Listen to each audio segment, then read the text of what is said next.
చెప్పాలని మిమ్మల్ని అందరికీ కూడా రిక్వెస్ట్ చేయడం జరిగింది. ఏప్రిల్ 25వ తారీఖు నాడు ఉదయం 10 గంటలకు ముహూర్తం ఉన్నది. కాకపోతే పొద్దున్నే 10కే ఉంది ముహూర్తం కాబట్టి మా కార్యకర్తలతో చేసుకుంటా ఉన్నాం. మేడ్చల్లో మునీరాబాద్ అనేటటువంటి ఒక ఊరిలో, మేడ్చల్లో మునీరాబాద్ అనేటటువంటి ఒక ప్లేస్లో ఓఆర్ఆర్ దగ్గర ఉంటుంది. చాలా పెద్ద ఫంక్షన్ హాల్ దొరికింది, 20 ఎకరాలు ఉన్నట్టుంది. మా కార్యకర్తల కాడికే ఒక 30-35 వేల మంది పడతారు.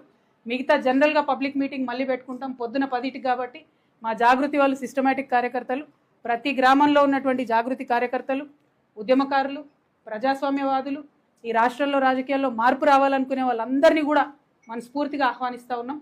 ఏప్రిల్ 25వ తారీఖు, వచ్చే నెల ఏప్రిల్ 25వ తారీఖు నాడు మార్నింగ్ 10 o'clockకి మేము జెండా ఆవిష్కరణ చేసి మా పార్టీ పేరు చెప్తాము. మంచి ముహూర్తం ఉంది. మీ అందరికీ తెలుసు, నేను ముహూర్తాలని బలంగా నమ్ముతా. మరి కాలానుగుణంగా పనులు చేస్తే ప్రజలకు కలిసి వస్తుందని నేను బలంగా నమ్ముతున్నా కాబట్టి ఆ ఉదయం పూట అయినా తీసుకోవడం జరిగింది. ఆ మొత్తం డీటెయిల్స్ అన్నీ కూడా ట్విట్టర్లో, ఫేస్బుక్లో, వాట్సాప్లో మళ్ళీ మీకు లొకేషన్తో సహా, ఆ హాల్ పేరు ఆద్య కన్వెన్షన్, అద్వయ కన్వెన్షన్, మునీరాబాద్. మార్నింగ్ 8 కల్లా మన కార్యకర్తలందరూ చేరుకోవాలి.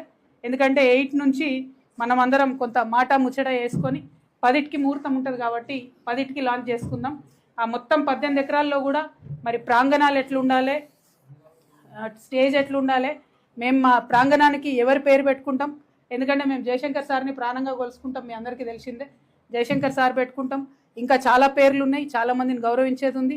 అవన్నీ కూడా డిసైడ్ చేసి ఈ నెక్స్ట్ 28 days టైంలో మీ అందరికీ కూడా వివరాలు ఇవ్వడం జరుగుతుంది.